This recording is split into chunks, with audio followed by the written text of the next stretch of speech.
o estado alterado de consciência é esse que nós estamos agora, porque o estado natural é expandido, é multidimensional. Quanto maior grau de experiências espirituais que uma pessoa tem dentro de uma experiência psicodélica, maior é o nível de transformação que ela consegue. Wilson Gonzaga. Ele é médico psiquiatra, psicoterapeuta e especialista em medicina psicodélica. Hoje, a gente vai falar sobre cogumelos mágicos, ayahuasca, medicina psicodélica e a consciência. Então ela ajuda a melhorar o foco. Foco, criatividade, empatia, sensibilidade, memória. O que despertou muita atenção do mundo das microdoses foi o pessoal do Vale do Silício. Eles deixaram de turbinar o cérebro com Vinvance, com Ritalina e começaram a usar a psilocibina e perceberam que estavam tendo esses efeitos. Mais performance. Mais performance, sem efeito colateral. Por que, né, esse interesse pela psiquiatria, por entender o cérebro humano? De onde que veio isso no senhor? Então, né, quando você me perguntou, eu disse que eu poderia dar uma resposta politicamente correta, elegante e uma honesta. Eu prefiro a honesta.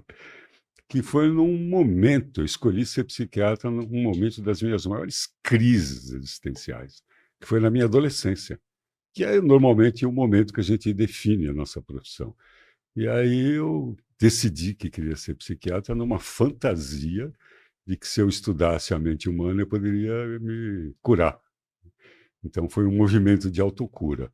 Mas foi um acerto, porque depois eu tive tantas outras oportunidades de mudar de opinião e não mudei porque eu fui me deslumbrando com o estudo da mente humana. E acho que estou na profissão certa. Tanto que já tem mais de 4 décadas. Eu acabei de comprar um consultório novo. Se um cara com mais de 70 anos comprou um consultório novo é porque ele gosta do que ele faz. E o senhor trabalha não só pelo dinheiro, mas sim porque o senhor ama o que faz. Propósito de vida. Por isso trabalho um tanto. Eu trabalho desde cedo, né? Eu sou de Quebrada, eu sou de periferia aqui de São Paulo. É Com mesmo? 12 anos de idade eu comecei a trabalhar. E então, quando eu achei a minha profissão, meu propósito, aliás, tem a ver com a medicina psicodélica isso.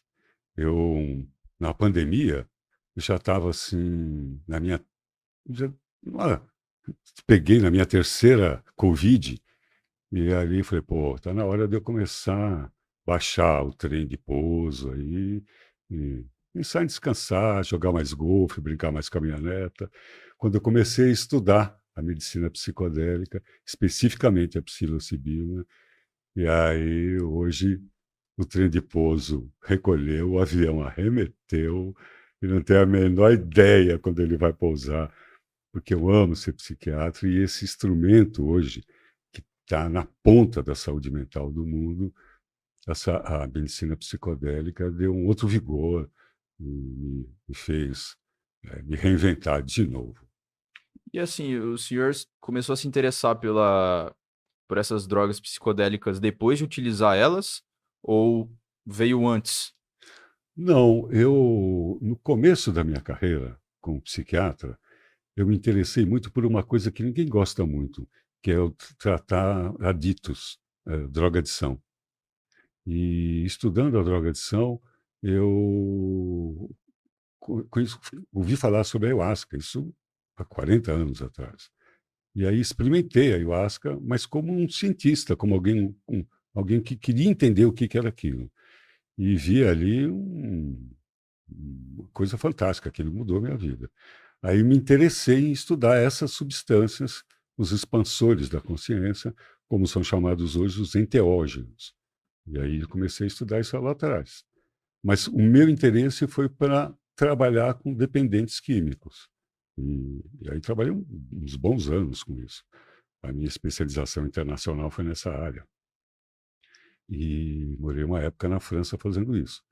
Mas hoje, psiquiatria geral. E o meu interesse por essa substância é porque elas trazem algo que nenhum medicamento traz, que é a expansão da consciência, novas compreensões. A medicina psicodélica, hoje a gente sabe que ela trabalha com a neurogênese e a neuroplasticidade. E isso traz consciência, e nenhuma outra medicação traz consciência. Interessante. Já já a gente fala sobre isso, só que queria puxar um gancho que me interessou bastante, é que como que era trabalhar com essas pessoas adictas, assim? Quais são os processos para uma pessoa adicta se libertar da dependência, assim, digamos? Então, esta é uma resposta que a gente ainda não tem a ideal. A gente acumulou um tanto de experiências daquilo que não dá certo. Porque quando a gente fala em adição, a gente tem que pensar que a adição é quase um sintoma. Atrás daquela adição tem uma série de coisas diferentes que levaram aquilo lá. Então, atrás de uma drogadição, pode ter, por exemplo, uma depressão antiga, então ela tem um tipo de tratamento. Atrás de uma drogadição, por exemplo, pode ter um abandono, uma infância de privação. Atrás da drogadição, pode ter uma infância de abundância de recurso material, mas de ausência de pais. Então, são muitas causas. E no tratamento, cada uma dessas causas tem que ser contemplada. Mas esse lugar onde todos desembocam é terrível. É uma doença séria, né, a drogadição.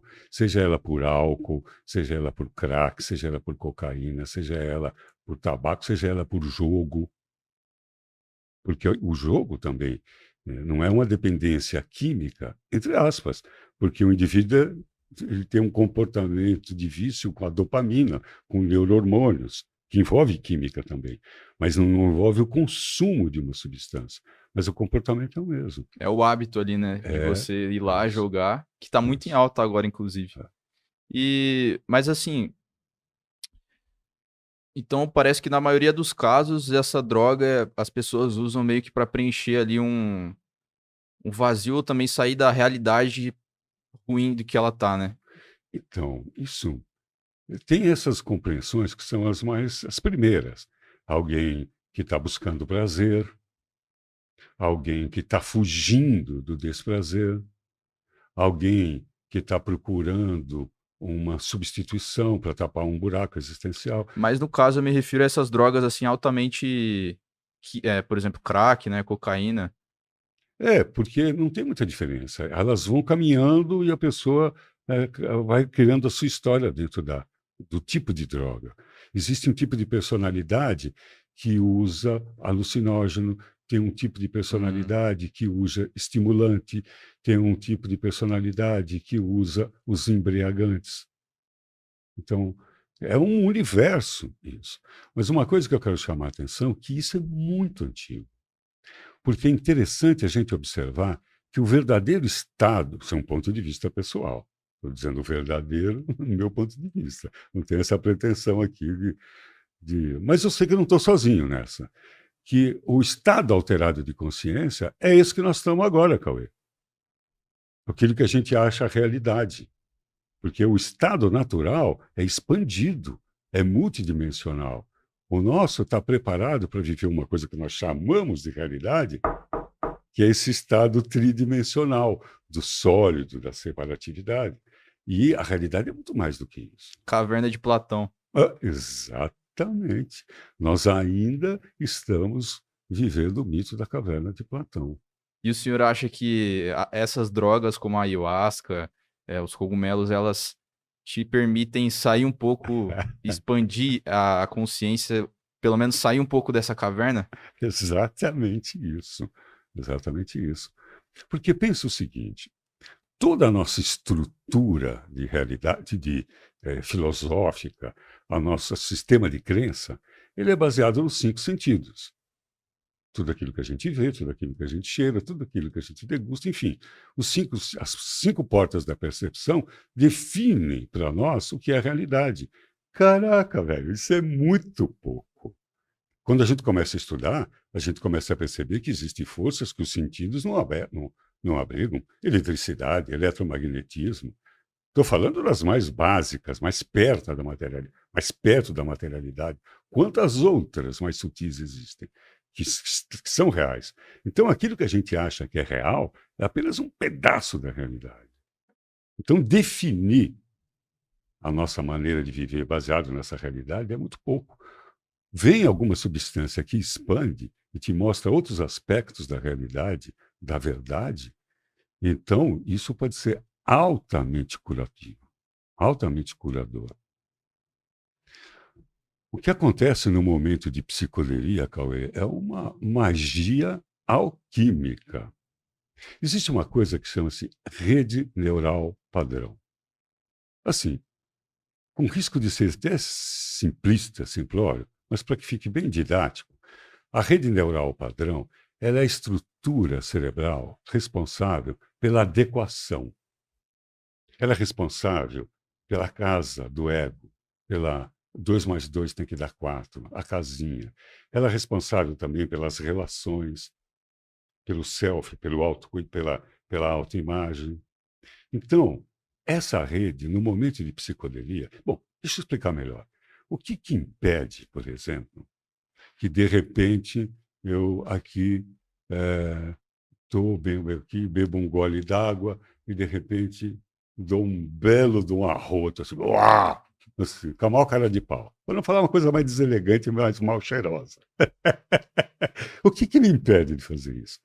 A rede neural padrão, que coloca adequação, coloca cultura, fala, pô, você não pode arrotar, você não pode dar um peido aqui, o que é isso? Pô, mas todo mundo peida, coisa mais natural, gases, é um flatus. Né? E se eu chamar de flatus, fica cientificamente mais permitido? Não, a rede neural padrão não permite isso.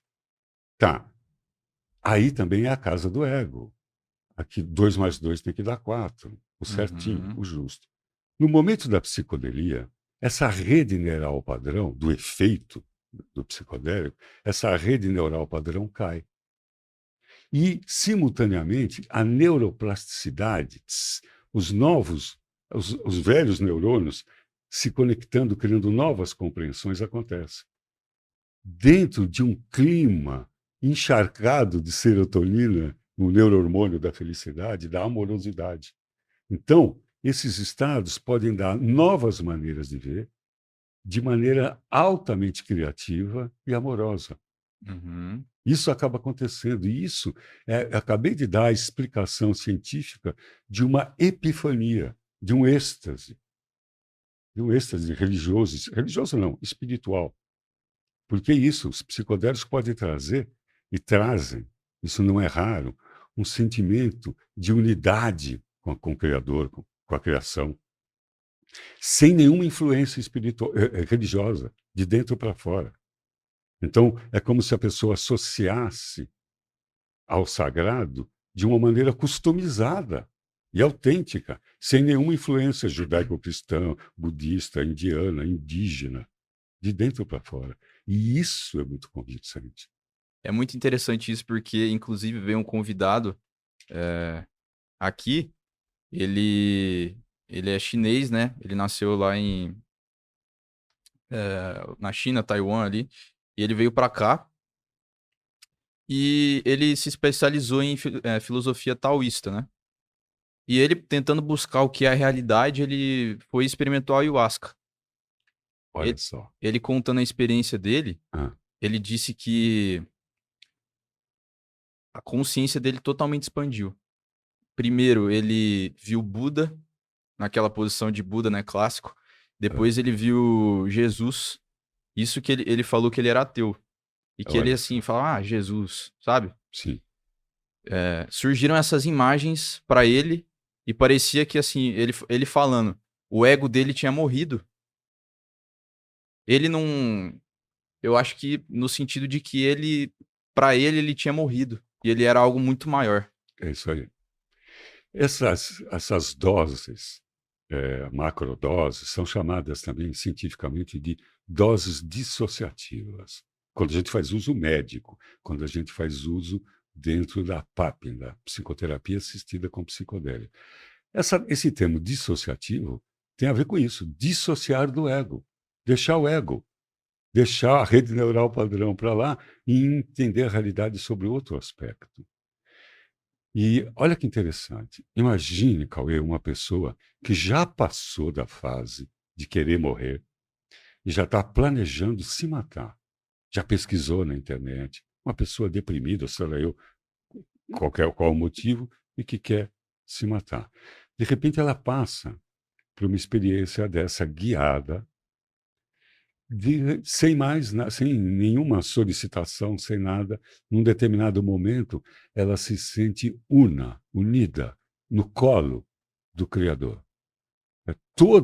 Qualquer ideia de autoextermínio, a partir desse momento, fica ridículo, porque ela começa a perceber que não é apenas que ela é filha de Deus, ou ela que é Deus, que é junto com Deus.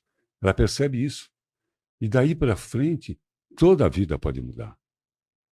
E isso já foi estudado, já tem pesquisa disso, de quanto maior grau de epifania, qual o maior grau de experiências espirituais que uma pessoa tem dentro de uma experiência psicodélica, maior é o nível de transformação que ela consegue.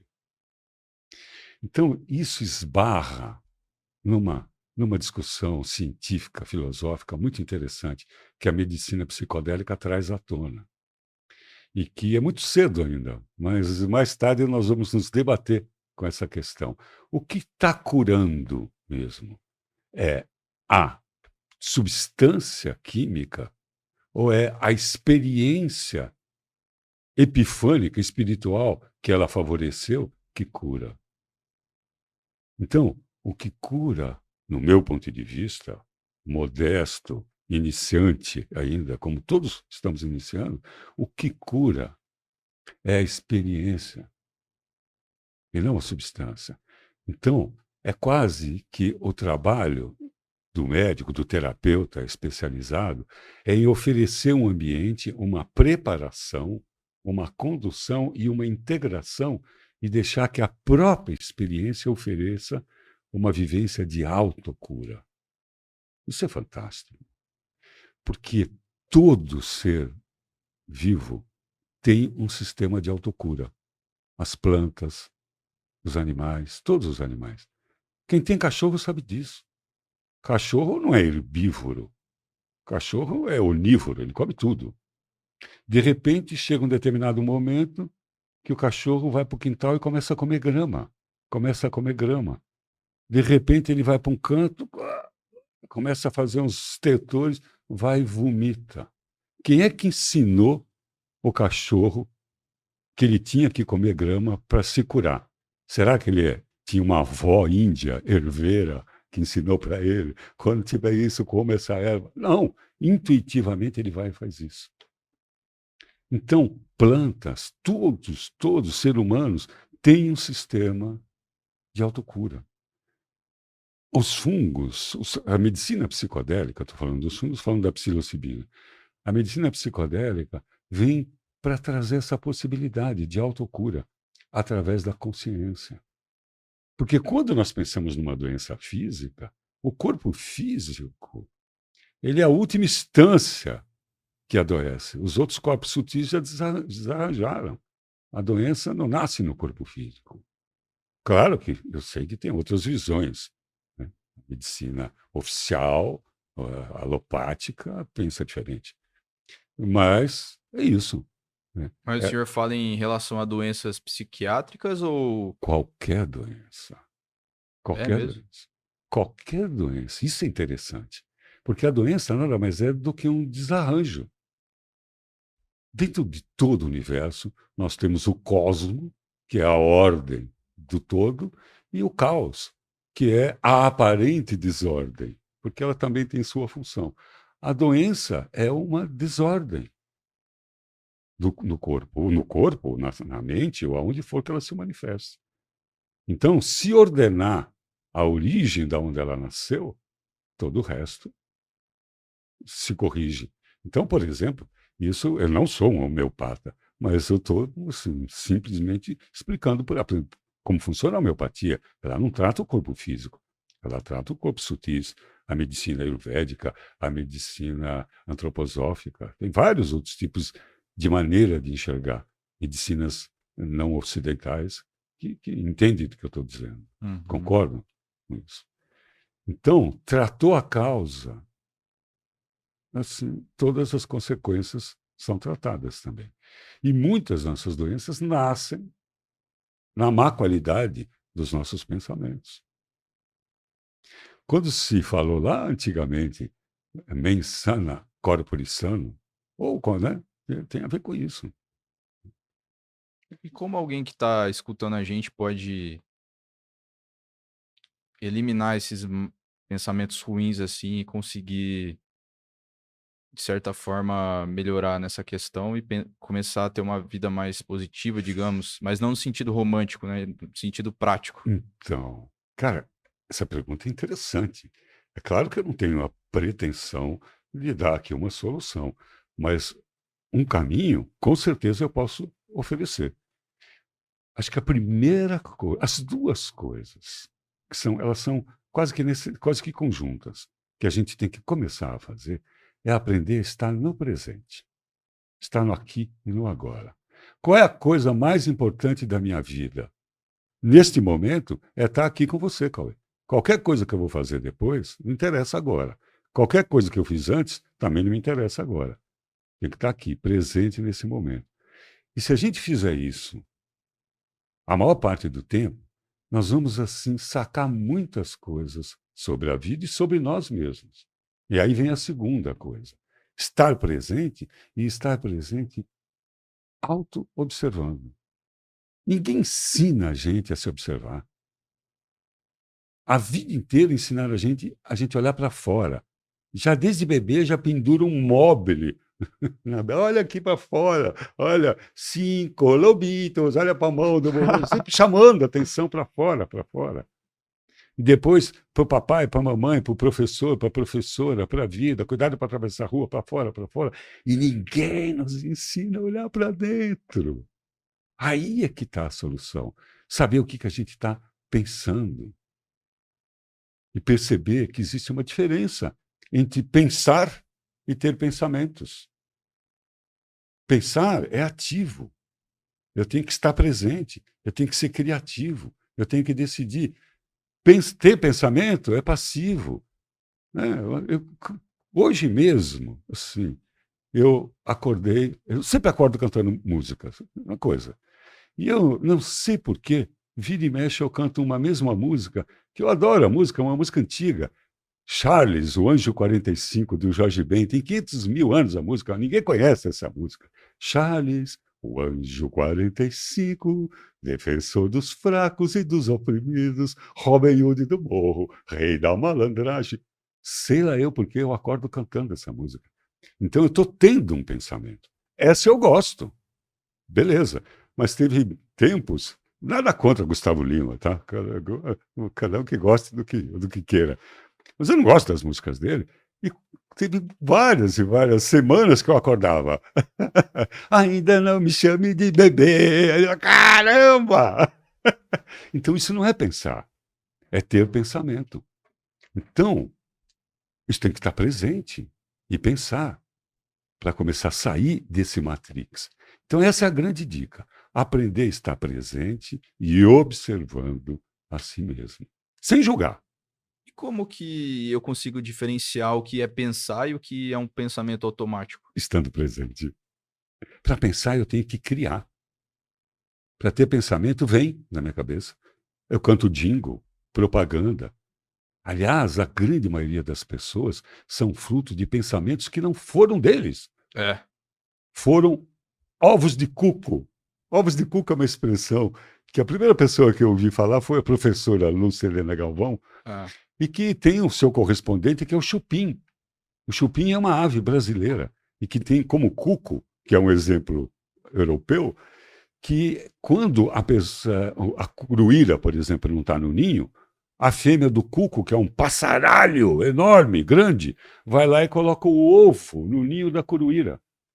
E a curuíra choca aquele ovo, nasce aquele pássaro enorme, que não é filho dela. Você está brincando. E ele expulsa os outros do ninho, porque ele é enorme, e a curuíra fica tendo que alimentar.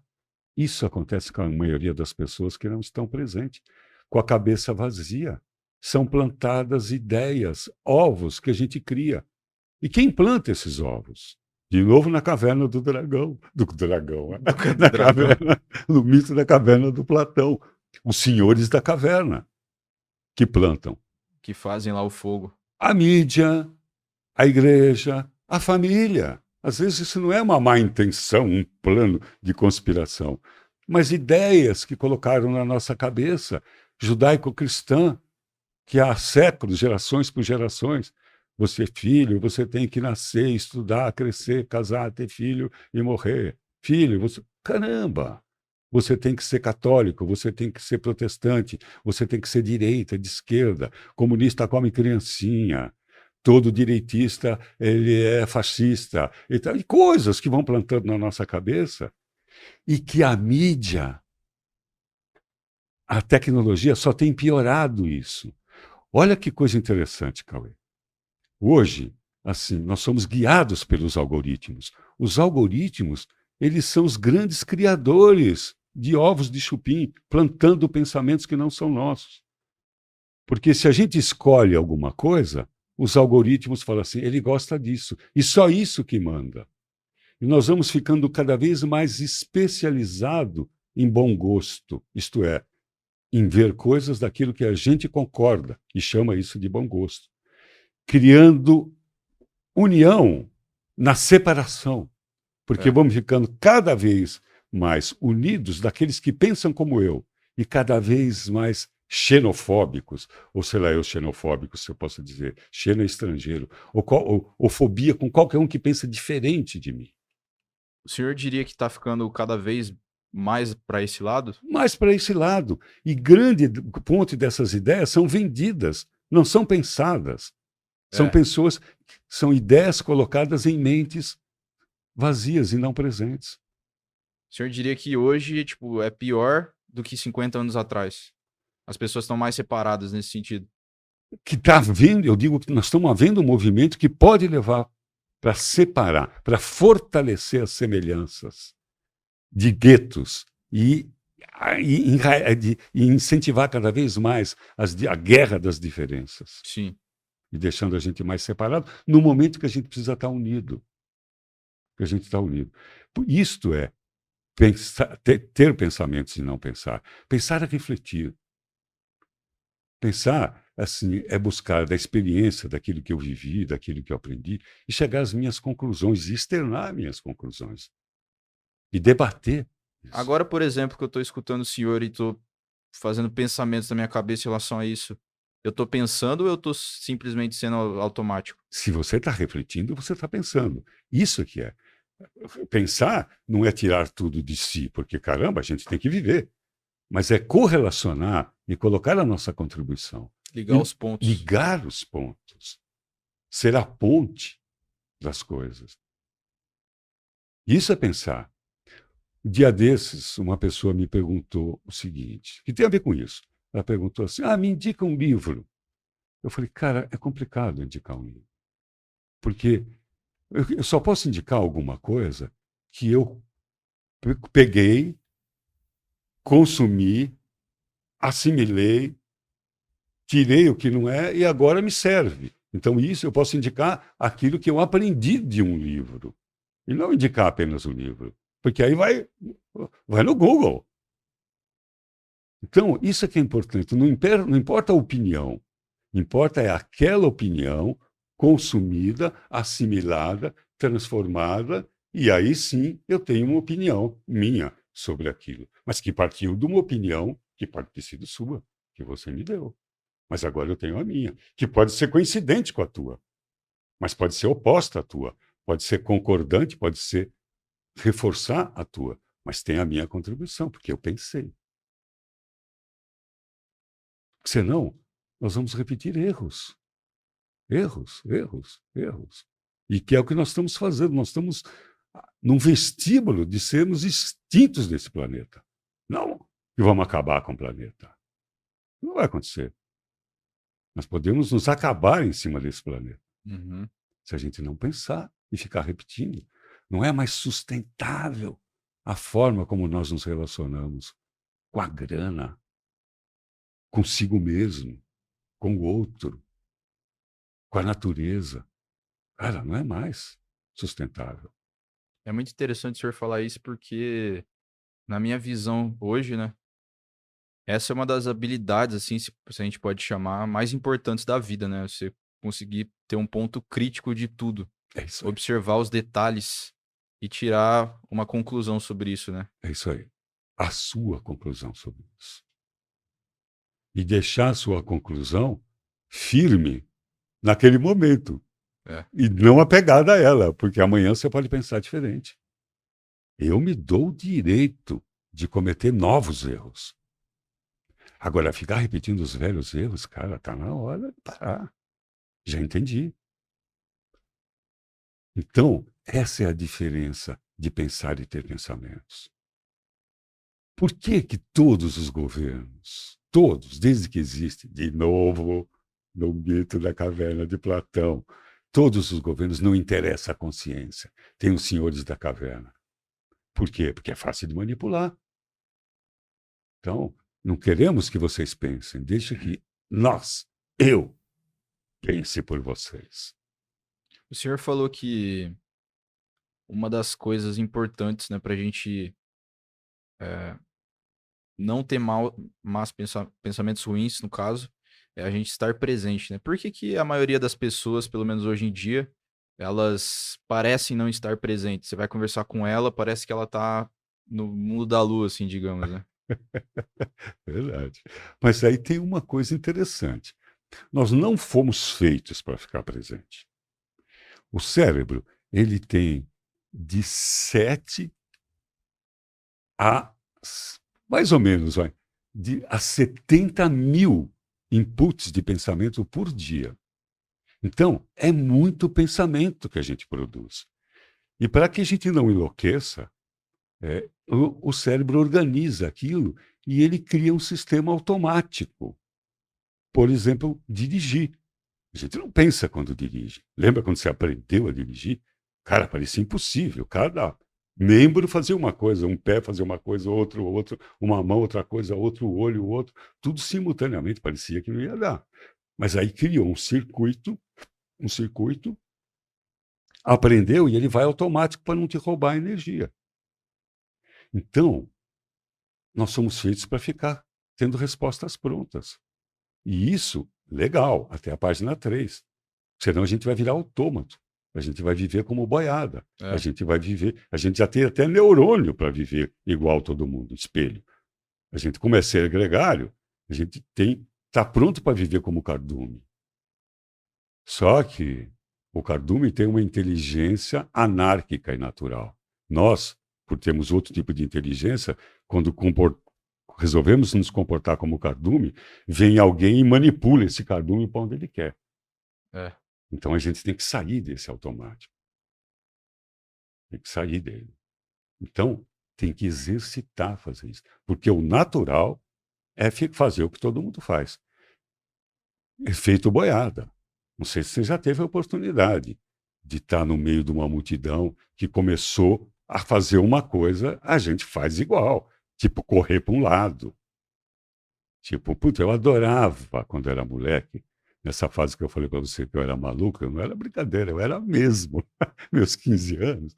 Eu adorava ficar zoando na rua, ficar olhando, por exemplo, para cima, até que todo mundo ficasse olhando para cima junto comigo também. Ficava fazendo essas experiências para ver.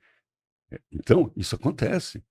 Se eu começar aqui a começar a conversar com você e bocejar aqui, começar a bocejar, daqui a pouco, Cauê, você vai estar bocejando.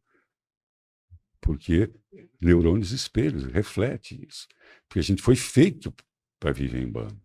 E foi feito para ficar no automático, para ficar na zona de conforto. Então, para crescer, tem que sair disso.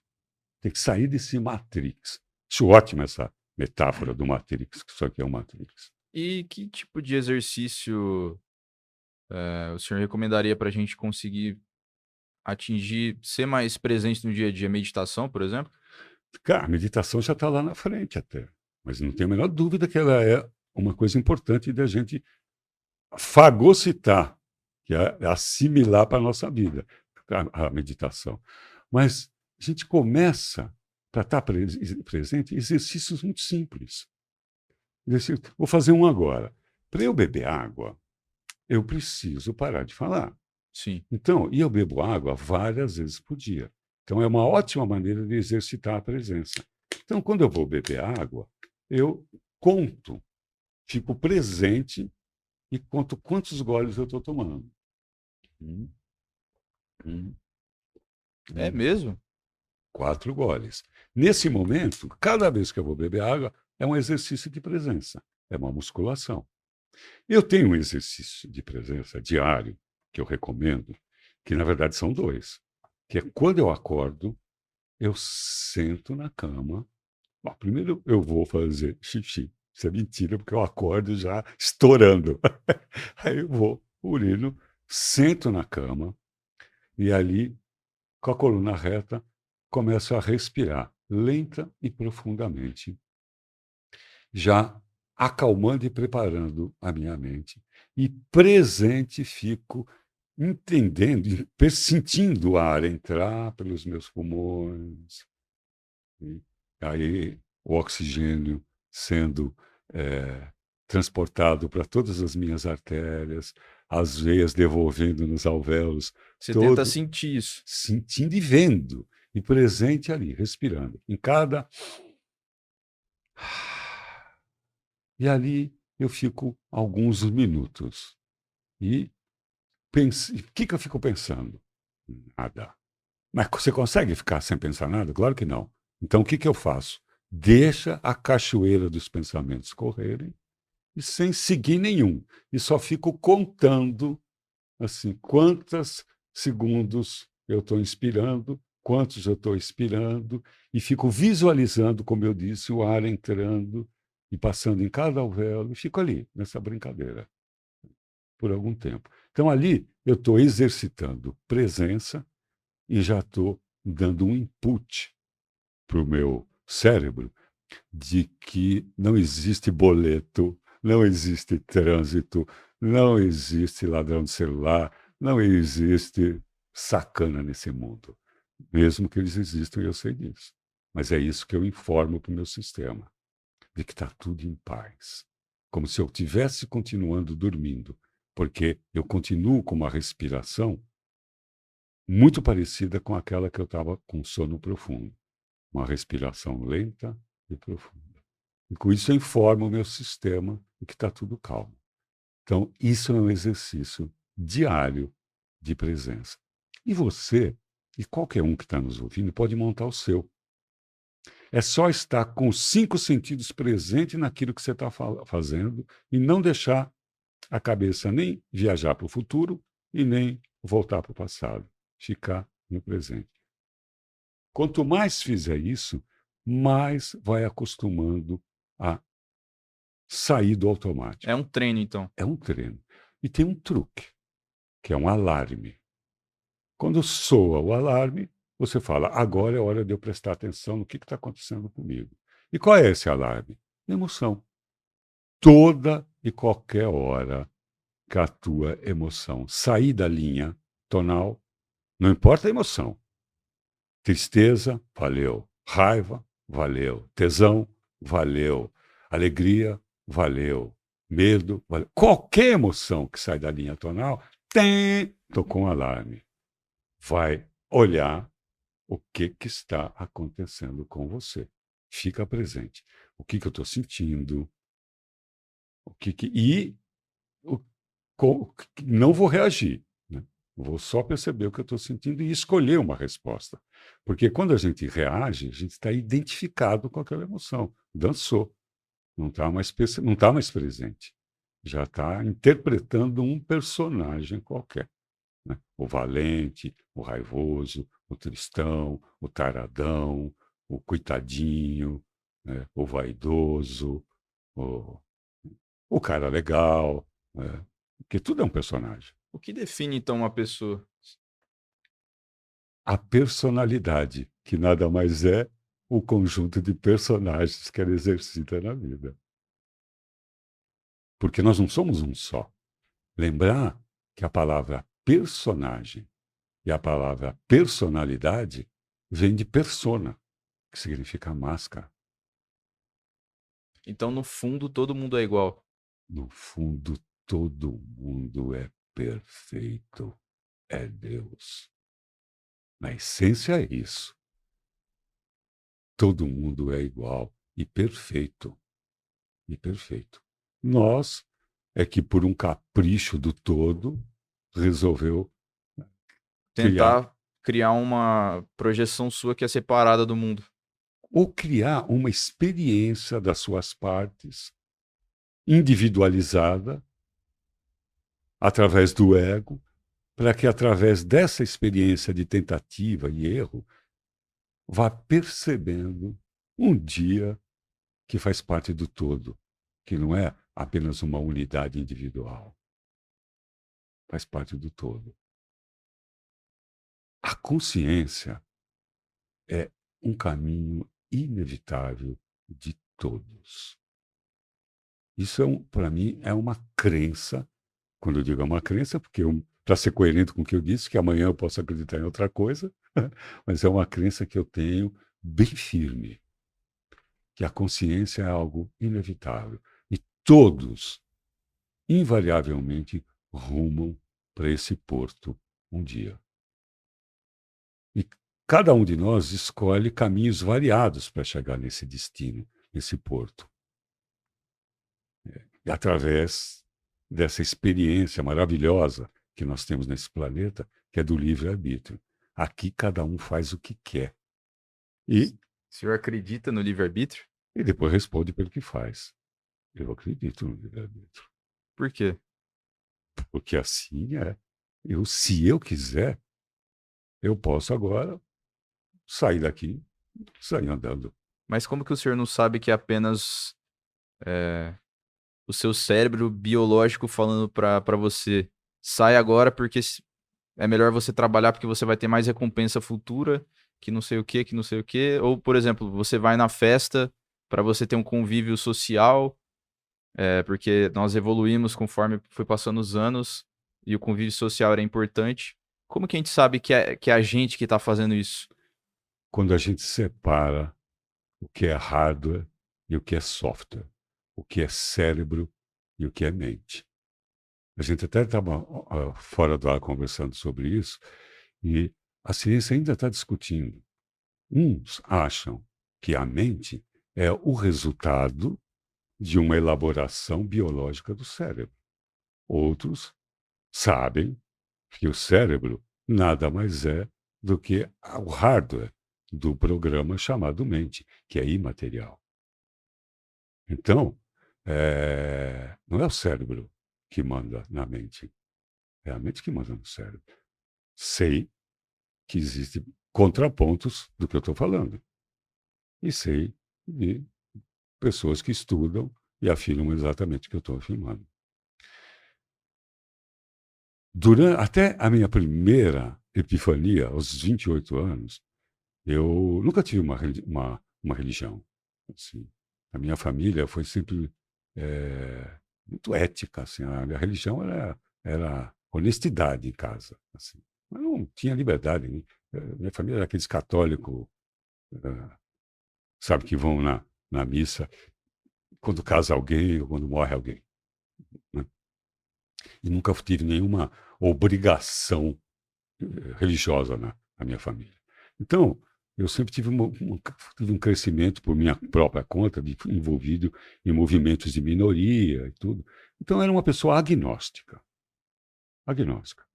Então, eu era uma pessoa que acreditava piamente nisso, que toda e qualquer manifestação era vinda do corpo. Até que um dia, e já era psiquiatra, quando conheci a ayahuasca. E tive a minha epifania, na primeira vez que bebi ayahuasca. E aí, aquele dia, eu percebi que o ser humano não tem espírito, coisíssima nenhuma. Naquele dia, eu percebi que o ser humano tem um corpo. Ele é um espírito, para poder chamar. Ele é inefável, ele é imaterial e ele ocupa o corpo. Então, toda a minha referência mudou a partir daí. Isso quando o senhor usou a ayahuasca. Como que foi essa experiência? Essa experiência foi assim, com 28 anos, eu era um jovem psiquiatra, começo de carreira, trabalhava com dependente químico, e tinha ouvido falar de, de um médico, né, que também tinha ouvido de uma colega médica, que lá no Acre tinha bebido o chá de uns índios, em que a pessoa via um monte de coisa e não perdia a consciência. E eu estudava as drogas, eu tratava uma substância que, em princípio, assim veio a informação, que altera a consciência e a pessoa ainda fica vigil e pode controlar, quero conhecer. E logo depois ouvi falar que tinha um grupo em Campinas que usava ayahuasca. E aí eu fui lá e me apresentar, fui pelos meios que podia lá procurar conhecer. E como era médico, e as pessoas é, acharam por bem, era importante, porque na época existia, ainda hoje ainda tem algum preconceito, na época não tinha nem legislação para isso, né? Então todo médico que viesse poderia contribuir para um dia para a legalização. Bingo, acertado, eu tive lá na legalização, fui um dos responsáveis, graças à simpatia com que esse povo me recebeu pela primeira vez. Diga-se de passagem, o pessoal da UDV. E aí eu percebi alguma coisa muito diferente aquele dia. Muito diferente. Muito diferente. Eu pensei em coisas que eu nunca tinha pensado. Eu senti coisas que eu nunca tinha sentido. Eu percebi coisas que aconteciam na minha volta que eu nunca tinha visto que Tipo o quê? aconteciam. Explica pra gente com detalhes assim. Por exemplo, que a gente vive num plano multidimensional, não apenas tridimensional, que tem uma série de coisas acontecendo aqui e agora em que nós não estamos tomando nem consciência. Por exemplo, a quantidade de coisas, de raios que estão passando por nós, não estamos percebendo. Por exemplo, rádio. Rádio, celular, está recebendo. Quantas ondas estão acontecendo? E tantas ondas que a gente já tem tecnologia para perceber, e tantas ondas que a gente não tem tecnologia para perceber que estão ativas, são influentes em nós, e nós nem sequer temos consciência disso.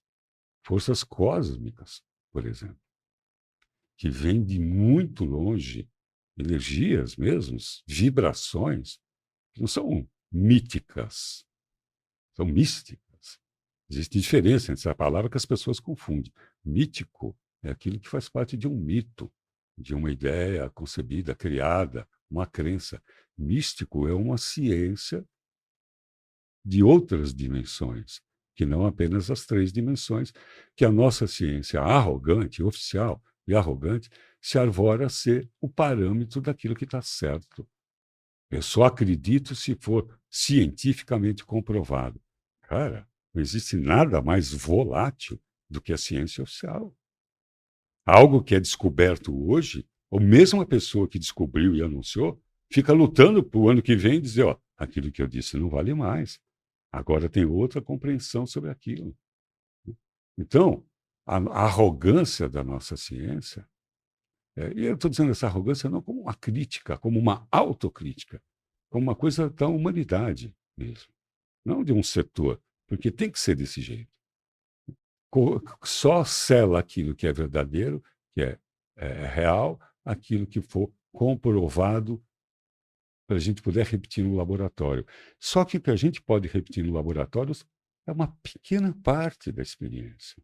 Porque a gente não tem tecnologia, conhecimento, sapiência para todas as coisas que estão envolvidas em todos os processos. A gente tá limitado, né? Muito limitado.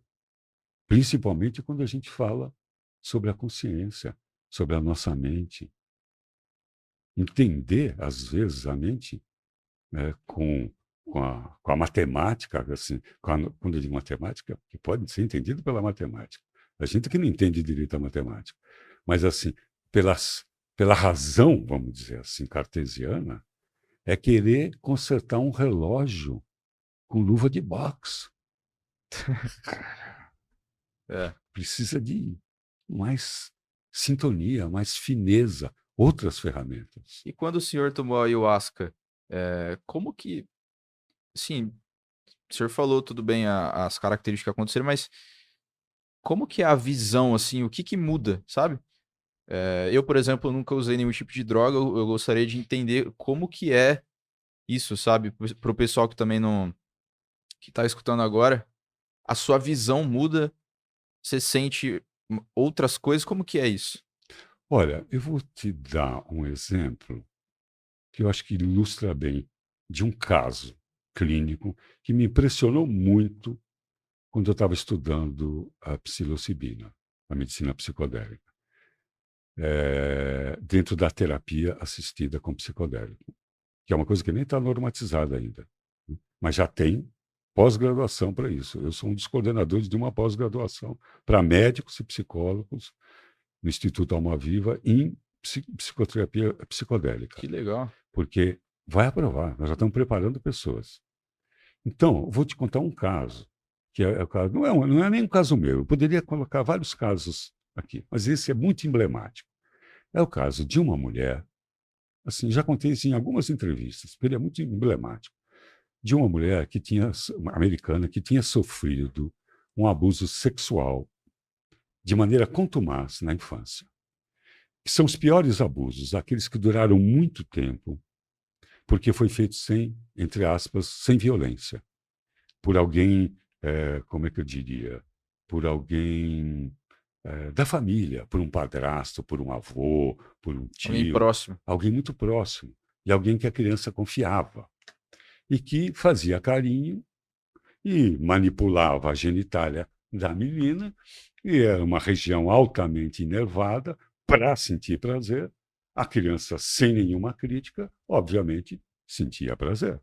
Quando ela descobriu o que estava acontecendo com ela, desenvolveu uma culpa, enfim, tornou-se um problema na vida dessa mulher, sexualidade zero, orgasmo nem pensar, e uma vida muito complicada. Até que um dia ela chegou na mão de uma terapia guiada com psicodélico, no caso a psilocibina.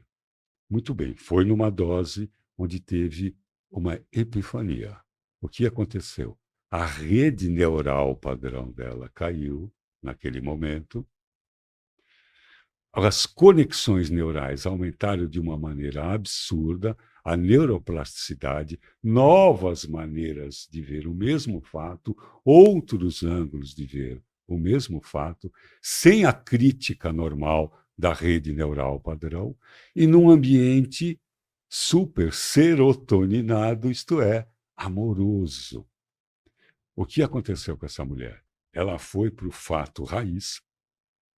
Pela primeira vez que ela foi abusada, vamos mais dizer lá, Ela viu isso? viu, recordou, foi lá no fato, foi como se estivesse revivendo aquele fato, Caramba. só que de outra maneira.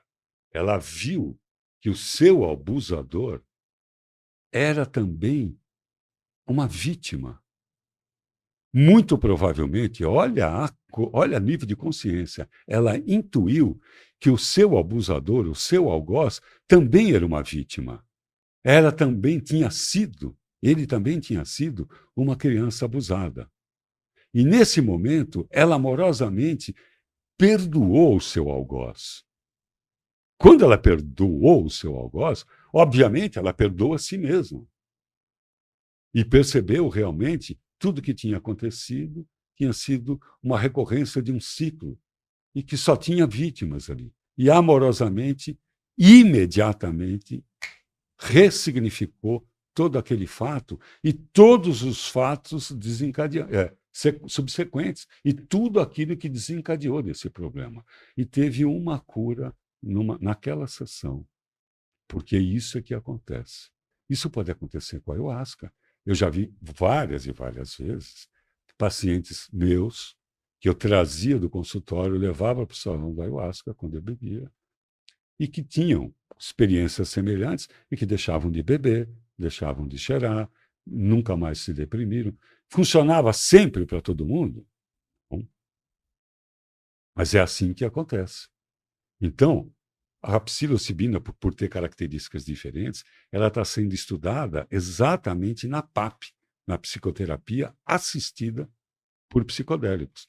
Quer dizer, nesse momento, usar isso para terapia, não para uma experiência espiritual apenas, muito menos para uma experiência recreativa, com começo, meio e fim.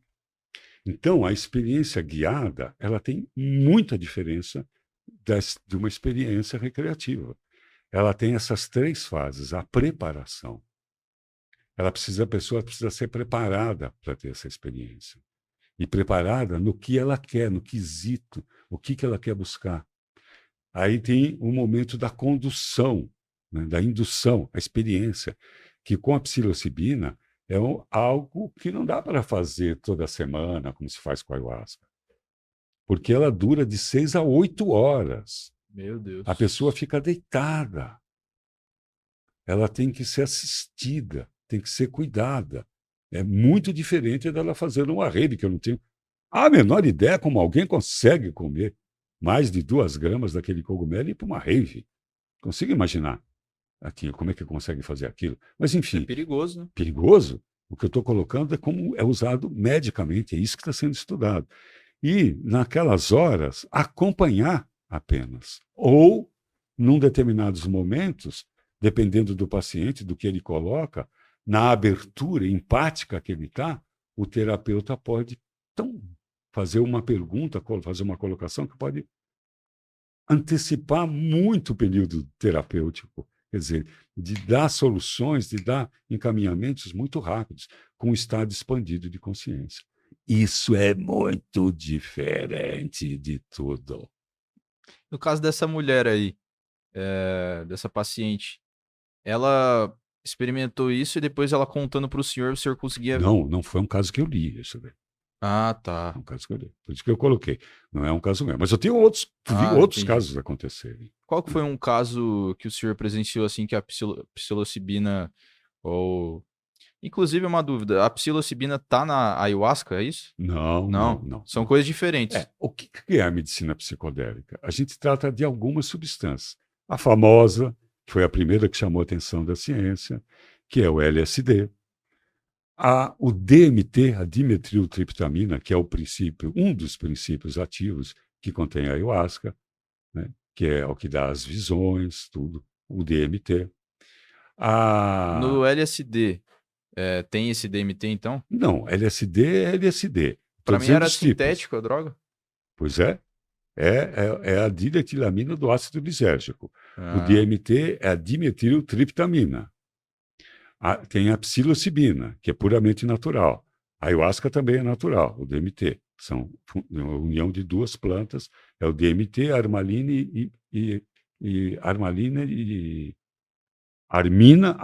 e dimetiltriptamina, principalmente esses 3. Tem a psilocibina, tem a ibogaína, que é uma planta, uma raiz africana. Tem uma sintética, que é a ketamina, é um anestésico. Tem a mescalina, né, do cacto, do Dom Juan, da erva do diabo, aquela história. Então, esses são os psicodélicos. o THC é considerado psicodélico? O THC depende do nível de concentração, ele pode até trazer uma psicodelia, mas ele não está nessa categoria. E que hoje tem mudado muito a medicina canábica, não tanto pelo THC, mas pelo CBD que contém junto com o THC. Hoje legalizado, utilizado, trouxe um benefício incrível e, com certeza, contribuiu para a abertura e o estudo das outras medicinas psicodélicas, o THC também. Esses são os principais. E em que caso que o senhor viu que algum paciente que utilizou uma substância psicodélica, assim, mudou, digamos, né? Olha, vários, assim. Qual que é um de destaque que o senhor pode contar para a gente? Eu posso dizer quais são as indicações, porque é muito importante que fique claro que isso não está normatizado. A dose dissociativa a gente só faz em processo de pesquisa, projeto de pesquisa com autorização, ou a gente vê pessoas fazendo isso. A dose dissociativa, para o pessoal que não conhece, é a dose potente, A né? dose potente, não porque a psilocibina ela tem esses 2 usos. A dose cerimonial, semelhante à ayahuasca, de longa duração, isso que é feito na PAP, que a pessoa precisa ser guiada, headphone, máscara, uma seleção musical escolhida, né, pelas universidades que estão escolhendo isso, por exemplo, John Hopkins, que cria uma playlist só para essa experiência, para essas pesquisas. Porque está provado que a música induz esse estado expandido junto com a psilocibina. Tá? Ou ela pode ser usada em microdose, como se fosse um medicamento, que também tem muitos estudos disso. E quais são as indicações para esse uso? Dependência química, como alcoolismo, tabagismo, cocaína, toque, transtorno obsessivo compulsivo. Sofrimentos mentais, se não foram agudos, excluindo alguns, por exemplo.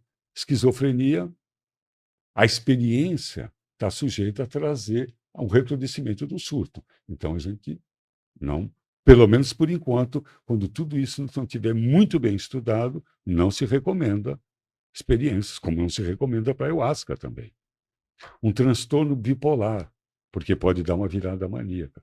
Os mesmos critérios de exclusão que a ayahuasca tem, a psilocibina também tem. Quer dizer, tem pessoas que querem beber ayahuasca e um dirigente responsável vai fazer uma entrevista com a pessoa.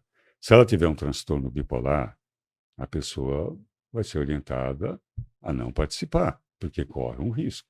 Se a pessoa tem uma esquizofrenia ou uma esquizofrenia com um parente muito próximo, ela é orientada a não correr esse risco, porque pode dar uma virada. Se a pessoa está tomando alguns medicamentos, ela precisa dizer, porque pode interagir com a ayahuasca. Com a psilocibina, as mesmas coisas, esses mesmos critérios, principalmente no uso médico. Isso até na microdose? A microdose, ela tem os seus riscos, precisa ser muito cuidado por conta da interação medicamentosa que ela faz com alguns medicamentos. E essa interação tem que ser vista com muito cuidado, não pode ser feita aleatoriamente. Mas o importante é dizer que isso não está normatizado, isso. Mas é uma coisa que muito provavelmente esse ano se resolve. E que muitos trabalhos têm, muita coisa, e o uso disso não é necessariamente novo. Os povos originários já usam esse cogumelo, por exemplo, e a ayahuasca há muitos e muitos milênios, inclusive. Existem provas arqueológicas do uso desse cogumelo cerimonialmente há mais de 3.000 anos. Isso é impressionante. Então, o uso já é estudado e conhecido por nós, antropologicamente, por pesquisas e tudo. E o estudo é suficiente para saber da inocuidade dessas substâncias, se for usado com critério. Porque ela, sem critério, pode correr risco. Por exemplo, dá para alguém que não pode tomar. Por exemplo. Então, e a microdose, esses riscos são diminuídos, porque é microdose. Tem isso. Mas, tudo isso, ainda apesar de nós termos muitos trabalhos, isso ainda não está normatizado. E assim é. Por quê? Porque a velocidade da normatização é a velocidade jurídica. A velocidade jurídica tem um delay, tem uma diferença com a velocidade científica. E para ser usado, carimbado e aprovado e tido como medicamento, uso terapêutico, tem que ter a aprovação jurídica e ligado a todos os protocolos oficiais de trabalho, científicos, de publicação, de contraprova e tal. E leva um tempo. E como que o senhor trabalha? O senhor não pode receitar para o paciente, né? Não existe nem receita para isso. Muitas vezes Como que você faz? o paciente nos procura. Fala assim, eu li, eu vi um documentário, eu tenho um parente e estou querendo usar. Só que eu não sei como usar. O senhor pode me orientar? Aí, você está ciente de que isso... Então, coloca ali, dou informações para ele, né, toda a ciência legal disso, e ele já está tomando, eu só vou orientar ele a fazer da maneira correta. Principalmente se ele tiver com outras medicações, porque pode ser perigoso para ele. Então, ele precisa ser orientado. Então, é nesse viés que a gente acaba atendendo a pessoa. E o senhor não recomenda alguém tomar por conta própria, assim? Não, porque precisa saber de protocolo, da dosagem, de interação medicamentosa e de propósito, para quem que está tomando. porque não é um uso recreativo, É. é um uso médico, para dor, né? É um uso. E isso, nós estamos num limbo de legalização que muito provavelmente deve acontecer, porque tem muito subsídio científico apontando para a oportunidade de deixar isso normatizado. Mas exatamente o abuso dessa substância pode retardar as legalizações, porque no senso comum fica tudo misturado. Isso. Como nos anos 70, foi aí que houve a proibição pelo governo americano, que ele entrou com guerra sobre as drogas e resolveu colocar os psicodélicos na mesma sacola, onde estava a cocaína, a heroína, e que era o grande problema dos Estados Unidos naquela época, suspenderam todas as pesquisas, despediram os grandes cientistas das grandes universidades, e olharam para o governo e falaram, caramba, uma coisa é uma coisa, outra coisa. E aí suspenderam tudo isso, e agora começa o que a gente chama de terceira onda do movimento psicodélico. E o senhor acha que é importante essa luta pela legalização? Muito importante. Por isso que eu estou aqui. Por isso que eu estou aqui. Por isso que eu não me nego a responder, não me nego a falar, correndo risco até de que Com venham certeza. me encher. Mas, assim, é preciso fazer isso. É preciso que mais médicos venham colocar, que mais pesquisas sejam escritas para fazer isso, mais pessoas conheçam isso, o que está acontecendo no mundo científico. Quanto mais rápido tirar esse estigma que os psicodélicos são mortais, são fabricadores de loucura. Aliás, um dos primeiros nomes que se deu foi psicotomimético, aquele que mimetiza uma psicose, né? Porque começa tudo a derreter, começa a compreender coisas, começa a sair da realidade convencional, né? E aí parece loucura. Veja. Então, isso confunde muitas pessoas. Isso, por conta da campanha, surgia muito a ideia de que a pessoa tomava um alucinógeno, achava que estava voando e saía voando do 13º andar. Né? Ah, meu Deus. E lá nos Estados Unidos já está bem avançado, né, em relação ao Brasil. Na Austrália já está legalizado, na Suíça já está legalizado. Provavelmente esse ano, em agosto, os Estados Unidos FDA, que é a Anvisa de lá, deve legalizar o MDMA para estresse pós-traumático, para O terapia MDMA é aquela. êxtase. É que o que tem, Também tem tratamento com êxtase? sim, principalmente o puro. O que tem no mercado tem muito contaminante. Aquele que o pessoal usa na balada e tal. Esse tem muito contaminante.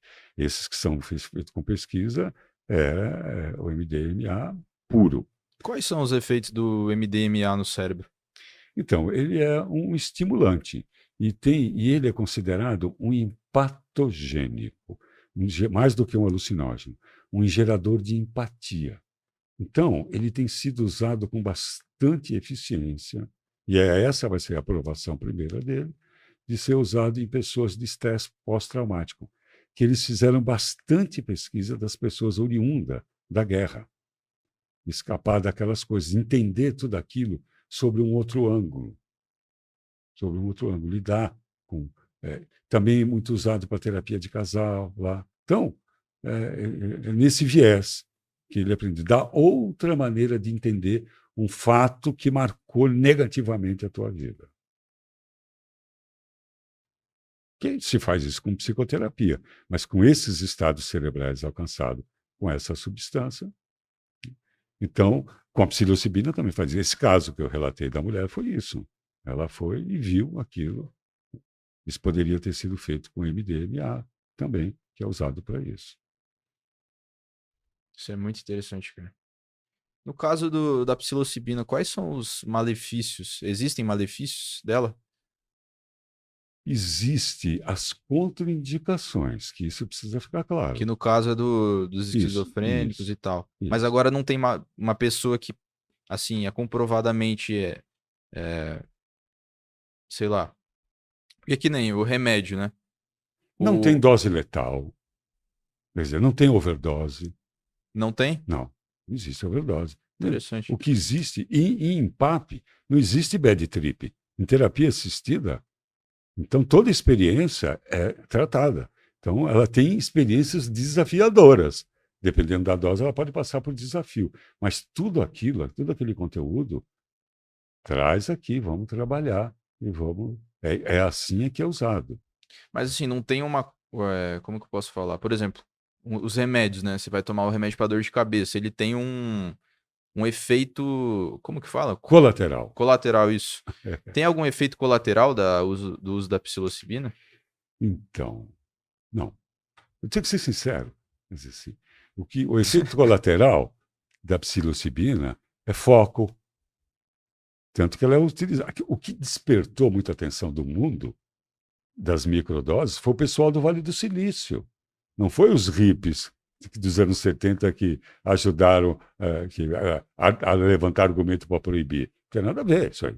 Isso é totalmente contra-intuitivo, né? Porque é o seguinte, eles deixaram de turbinar o cérebro com Vinvance, com Ritalina, né, com esses estimulantes, e começaram a usar a psilocibina e perceberam que estavam tendo esses efeitos. Mais performance. Mais performance, sem efeito colateral. Sem efeito colateral.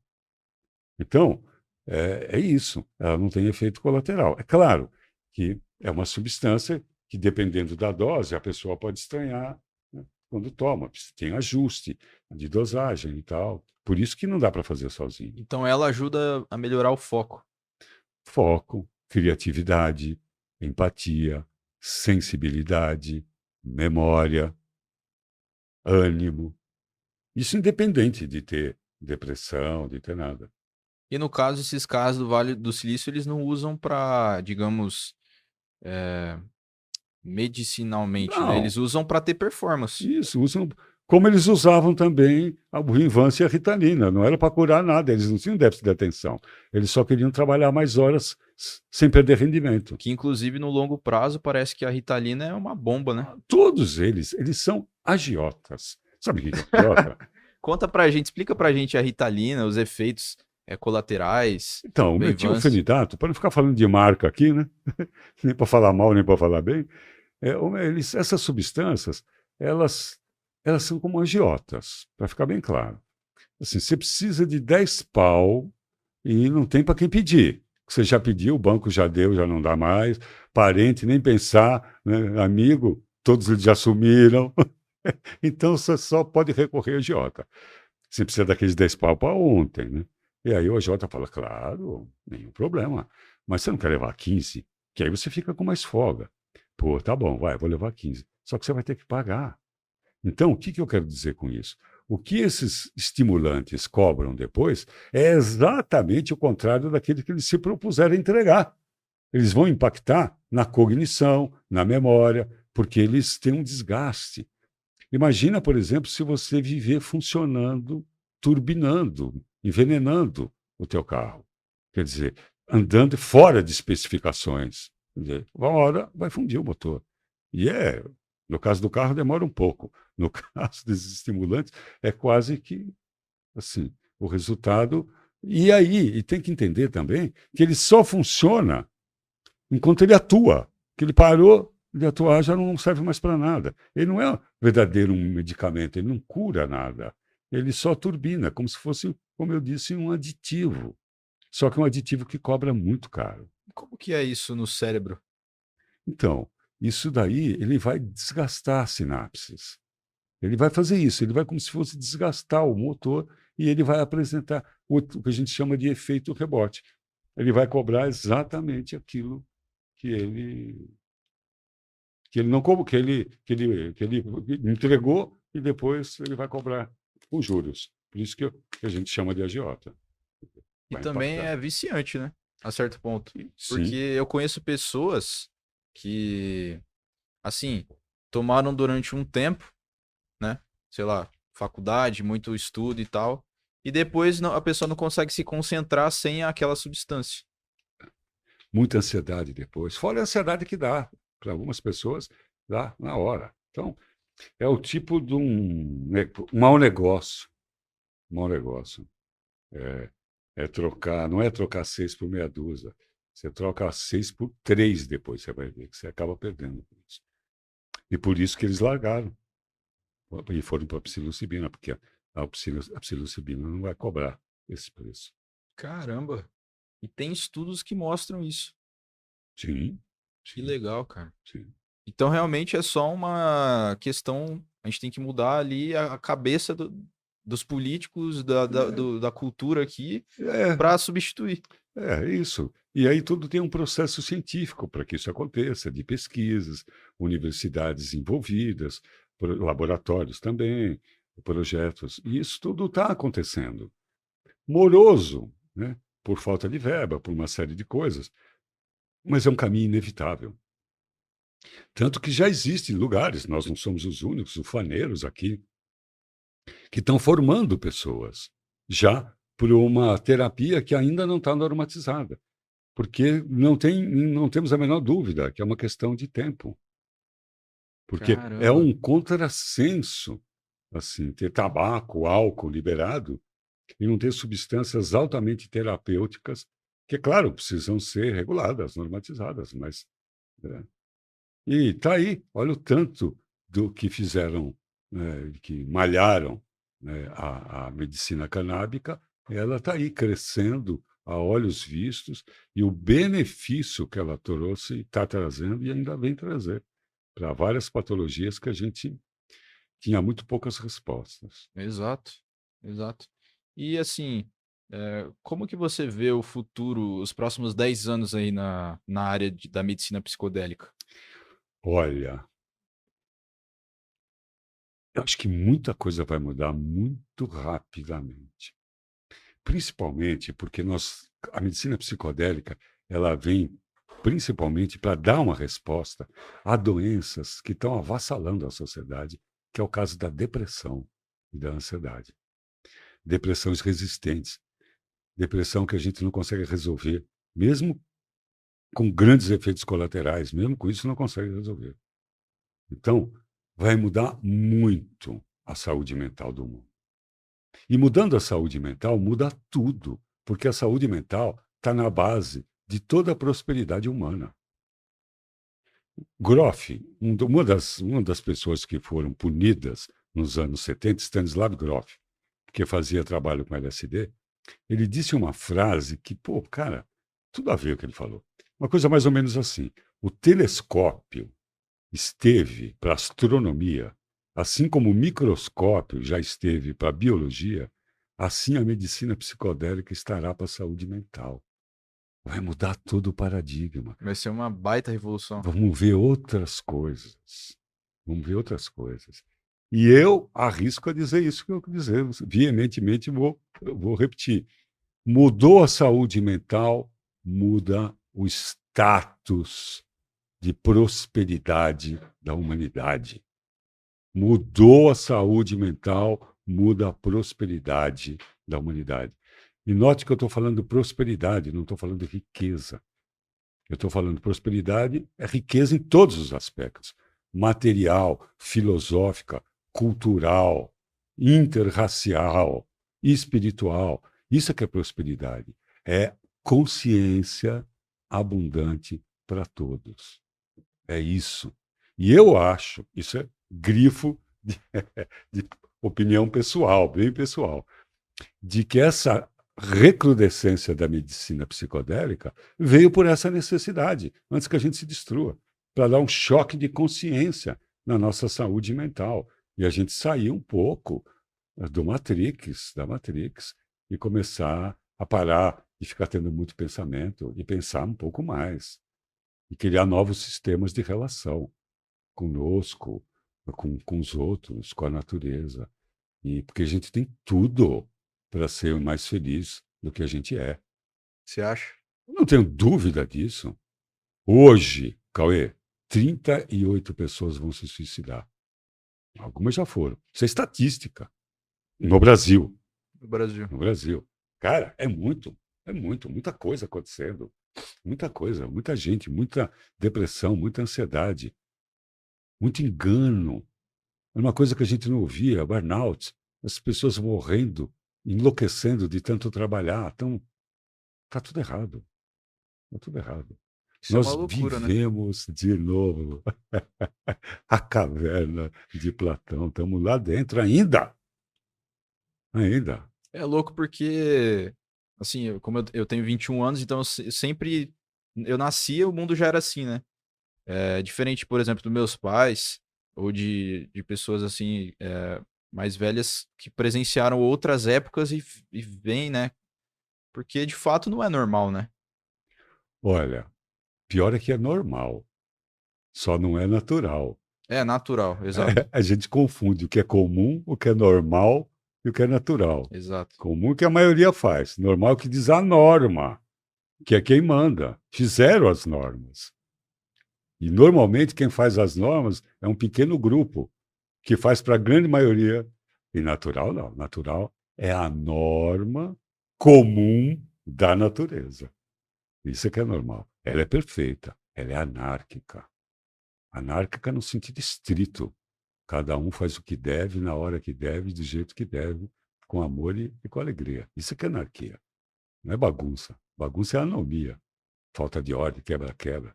Anarquia é a expressão perfeita da natureza. Cada coisa no seu lugar, fazendo o que deve. Quando nós conseguimos ser anárquicos, pronto, acabou a doença, acabou a loucura, acabou a Você acha? infelicidade. Porque justamente se a pessoa se tem um instinto anárquico, ela vai fazer o que ela quer e às vezes o que ela quer são coisas ruins, É, não é? mas isso não é anarquia, Ah, isso é anomia. A anarquia tem a ver com consciência. Não é fazer o que quer, é fazer o que deve. E fazer o que deve é quando passa a ser o que eu quero. Aí eu sou um anárquico. Entendeu? Deixa eu falar de novo. Assim, fazer anarquia não é fazer o que quer, é querer fazer o que deve. Quando a gente chega nesse ponto de ser anárquico, existe respeito, existe limite com o outro, existe compreensão. A natureza é anárquica. A natureza respeita tudo. E tudo corresponde para todos. Tudo é para tudo. você acha que tudo é a mesma coisa? Tudo é um? Teve uma época que eu achava. Hoje eu tenho certeza.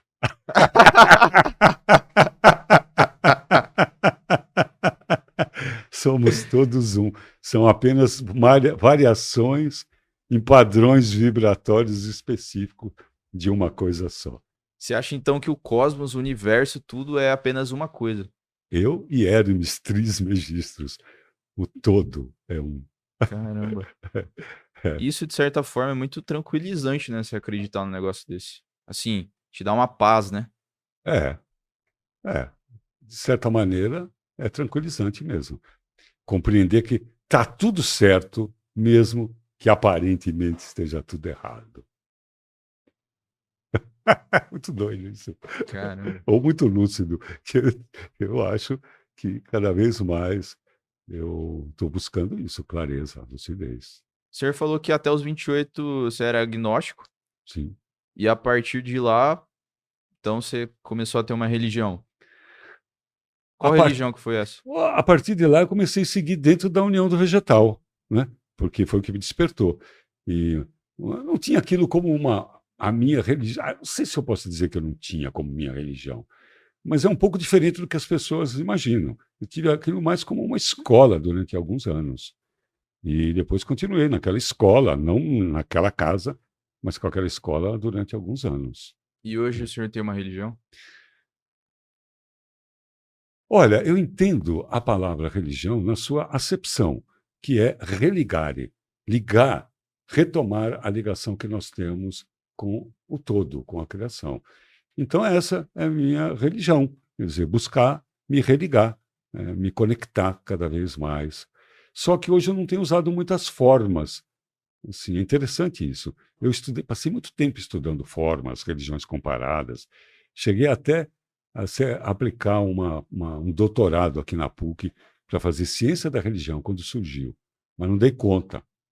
Eu já era médico, trabalhava, viajava, dava aula e tinha que estudar muito, fazer muito trabalho. não dei conta. Mas fiz por conta, autodidaticamente, estudando religiões, né. Então, conheci algumas escolas. Hoje, assim, a minha maneira é aquela que eu disse: respirar e fazer silêncio com a cabeça, respirar, deixar a minha mente quieta. E como diria Walter Franco, tudo é uma questão de manter a mente quieta, a espia ereta e o coração tranquilo. Com essa música? Não. Cara, Serra do Luar. Na verdade, essa música, O senhor gosta bastante de música? eu gosto de música, eu gosto de música. Mas tem uma música que a Serra do Luar, que o refrão, ele fala, que é uma parte de uma música dele que fala isso. Tudo é uma questão de manter a mente quieta, a espinha ereta, o coração tranquilo. É uma maneira de dizer, medite e pare de encher o saco dos outros. Doutor, voltando um pouco às drogas lá, eu queria tirar uma dúvida. É, é claro que não é recomendado, mas para uma pessoa agora que está escutando a gente e ela já vai usar a droga recreativamente, por exemplo, um LSD, ela quer provar. Quais são os passos que ela tem que tomar para não fazer besteira? Olha, não dá espaço, simples assim. Porque, no meu ponto de vista, assim, eu não sou uma pessoa careta, sou uma pessoa atual. Já fiz isso, já fui jovem, né?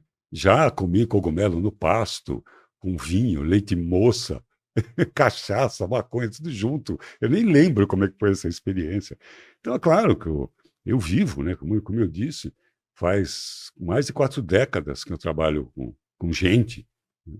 Então, eu não sou uma pessoa careta, sei que isso é natural nas fases da vida.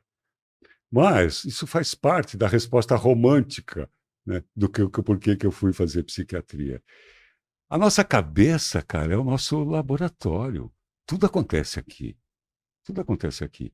Então, tem que cuidar do nosso laboratório, né, tomar cuidado com ele. Porque é aquilo que eu te respondi, né? Se a gente perder uma perna, cara, você tem a outra. Perder um É. braço, perder um rim, você perdeu o juízo, meu compadre. Acabou, perdeu a tua vida, tua saúde mental. Então, o uso recreativo, ele coloca esse risco. Eu sei, estudei isso há muito tempo, não é assim. Todo mundo que usa droga vai ser dependente. Claro que não, é uma pequena minoria. Mas calma aí, então, o uso recreativo é o uso. O que define o uso recreativo? Se é uma pessoa, por exemplo, ir lá e ela usa droga, mas para se autoconhecer, isso é recreativo ou não? É considerado até É. uso recreativo. A gente tem uso recreativo. Uma pessoa normal que de repente usa ou para recreação ou por curiosidade. Uso abusivo. Passou do recreativo e começou a abusar daquela substância. Então já está numa faixa laranja, não é nem um sinal amarelo, já está abusivo. E aí o uso patológico aí já tem dependência. Então, o uso recreativo é o uso que, uma hora ou outra, uma pessoa, na sociedade de hoje, vai acabar usando. E, então, a primeira recomendação que eu faço é pensa bem se você vai fazer isso. Agora, o que a gente sabe, por exemplo, dentro do estudo dos psicodélicos, é que a experiência ela tem a ver com o setting e o set, isto é, com o ambiente e com o teu estado interno. Então, se a pessoa vai usar, cuidado com o ambiente. Isso vale até para as coisas para ayahuasca. Não vai beber em qualquer lugar. Escolha um lugar onde você confia. Escolha um lugar onde você sente segurança, onde você se sente acolhido. Não vai usar pela primeira vez numa festa, né? Não, pelo amor de Deus, não vá fazer isso. Então, escolha o setting que você vai usar e o estado que você vai estar. Esteja bem. Porque a grande possibilidade de bad trip está no estado interno, não está na droga. É como o cara pega como vivencia aquela experiência. E se não tem guiança, e se não tem aconchego, não tem acolhimento, não tem ninguém cuidando, pode dar muito errado. Essa é a ideia. Interessante. E assim, então é bom realmente não Sim, a recomendação é não usar recreativamente. Agora, o senhor falou de dependência. Como que alguém pode, então, utilizar o tratamento? Ele é feito assim, é como se fosse, sei lá, vou dar um exemplo, o Roacutan. Você vai lá e toma o Roacutan, sei lá, 3, 4 meses e aí depois você para, né? Nesse caso, você toma eventualmente a sua vida inteira ou são apenas alguns momentos? A Então, ayahuasca, a ayahuasca sim, né? Mas assim, a psilocibina, por exemplo, não, ela também tem um período. um período. Tem um período. Principalmente se você resolveu os problemas. Se resolveu, não tem mais porquê. Mas pessoas que têm, por exemplo, algumas doenças crônicas, elas têm longa duração, passam as experiências cerimoniais muito raras, de vez em quando que a pessoa vai ter. As microdoses, por um tempo, aí depois para, porque não tem dependência, né? Então, mas tem acomodação, para não perder o efeito da substância, não tem tolerância, perdão. A psilocibina, então, não vicia, digamos? Nenhum dos psicodélicos traz independência, nenhum deles. Isso já está comprovado. Não tem dose letal e não traz independência. Ah, é? É. Mas se ele Nunca. aumenta o nível de serotonina e dopamina e tal, isso não acaba viciando? Não. Com os psicodélicos, não. Ele vai aumentar o nível de serotonina, que você tem uma determinada tem uma experiência, depois aquilo normaliza e vai trabalhando com a neuroplasticidade. Isso é que vai mudando o comportamento da pessoa. E porque elas não têm tolerância. Exatamente porque elas não trabalham diretamente com a dopamina. As drogas viciantes são aquelas que trabalham com dopamina, do prazer imediato, às vezes até da antecipação do prazer. Então, as drogas que causam dependência são aquelas que eu quero mais, acabou o efeito, eu quero mais. Acabou o efeito. Como, por exemplo, o crack, né? Como o crack, como a cocaína. E no caso da psilocibina, ou dos psicodélicos, como dura muito tempo, aí não tem outra. Ixi, estão insistindo em ligar aqui. E, como dura muito tempo, a pessoa não vai querer ter outra experiência amanhã. Sei lá quando vai querer ter outra experiência. Então, isso é uma das coisas que tudo isso está sendo provado para os órgãos reguladores para que essa seja uma aprovação rápida. E já tem muito material já para isso. Então, se eu quiser, obviamente, com acompanhamento médico, eu posso todos os dias tomar uma microdose tipo, comer uma microdose ali e tal, para melhorar meu foco. Ainda não. Você tem que achar um médico que tenha experiência nisso e que concorde em te orientar, porque isso ainda não está normatizado. Não, mas assim, seria benéfico, digamos. Claro, não tem nenhuma Seria contraindicação benéfico. nisso. Tirando as contraindicações que são formais. Por isso que eu digo, precisa estar na mão de alguém que entende. Mas mesmo, por exemplo, medicamentos psiquiátricos clássicos que dão virada maníaca, tem médico que ainda dá assim para bipolar. Corre esse risco. Então, oficialmente a gente não trata com antidepressivo transtorno bipolar, porque a mesma coisa pode acontecer com a ayahuasca, a mesma coisa pode acontecer com a psilocibina, dá uma virada. Mas se não tem esses riscos, então não tem contraindicação. Se não tem essas contraindicações, assim, nos outros casos não tem esse risco. Essa é a única droga que eu tenho vontade, cara, de experimentar. Assim, essas psicodélicas, né? Então, já começa não chamando de droga, começa a chamar de psicodélico, ou dessa substância, porque... Você acha que droga é um termo pejorativo? Não, porque remete ao mesmo balaio, né? É aquela coisa assim. Eu sei que mudar nome não muda conceito, mas ajuda. Tinha época que a gente chamava de lepra, aí hoje chama-se de hanseníase, porque para tirar o estigma. Pô, é a mesma coisa, a doença é a mesma. Mas assim, para tirar o estigma.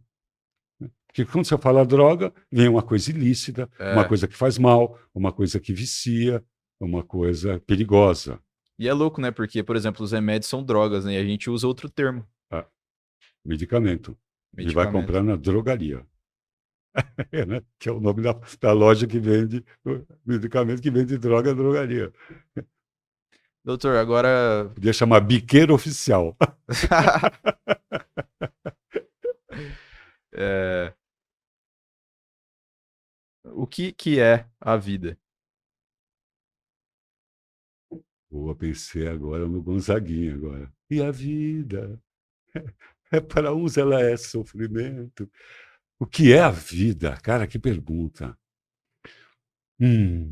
Olha, sem pensar muito, a resposta veio instintivamente aqui.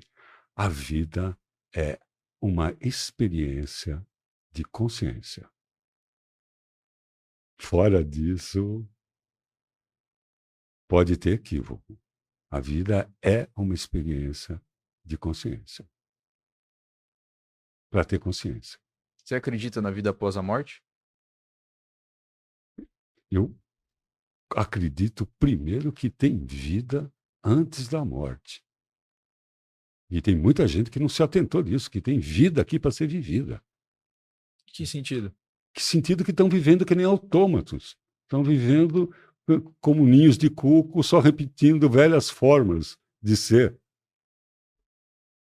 Estão vivendo muito como Gabriela, eu nasci assim, eu sou sempre assim, vou ser sempre assim. E vivendo pouco como eu prefiro ser uma metamorfose ambulante do que ter aquela velha opinião formada sobre tudo. Então, eu acredito que tem vida antes da morte, mas sei que a vida não termina. Desculpe o atrevimento, mas isso é pessoal. Claro. Que a vida não termina quando a gente morre. E nem começa quando a gente nasce. Começa antes e termina depois. Explica pra gente isso.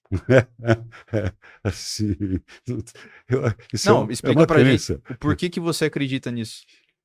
Porque hoje eu consigo atingir outros estados além da tridimensionalidade, graças aos psicodélicos. Eu passei a acreditar nisso quando eu percebi que eu sou um espírito e que eu tenho um corpo. E que esse espírito, que é eterno, neste momento está ocupando esse corpo com essa identidade, chamado Wilson Gonzaga. Mas eu existo antes de Wilson Gonzaga. E existirei depois de Wilson Gonzaga. Estou falando de mim, mas acredito que isso acontece com todos. Mas você acha que você existia em outro corpo humano ou, por exemplo, a poeira estelar? Era o senhor? Eu acho que eu já habitei outros corpos. Também. Também. Mas aonde tudo isso começou, não tenho registro disso. Não tenho memória desse registro, eu tenho. Só não sei onde é que ele está. É onde tudo começou. E também ignoro onde tudo vai terminar. Eu imagino que vai terminar no dia da consciência total. O senhor não tem medo da morte? Mas não acredito nela. Não acredito nela. Eu acho que o que existe é ciclos. Termina um, começa outro. Quando termina um, começa outro. A morte, quando nós nascemos, nós morremos de um lugar e nascemos para cá. Quando nós morreremos, nós vamos morrer para cá e nascer para outro lugar. Eu conheço uma frase, acho que é da Fé Barral, acho não é, que diz assim, acho muito legal essa frase, acho muito bonita, que diz assim, quando eu nasci, eu chorava, e todo mundo ria. Quando eu morri, todo mundo ria, todo mundo chorava, e eu ria. Então, a morte é só uma passagem mesmo. Então você não tem medo da morte? Eu acho que eu não posso dizer isso, que eu não tenho medo da morte. Porque eu tenho, assim, um medo, não sei se era a palavra, mas é claro que eu só vou saber como é que eu vou reagir na hora que chegar a hora. Às vezes que eu cheguei perto, eu reagi bem.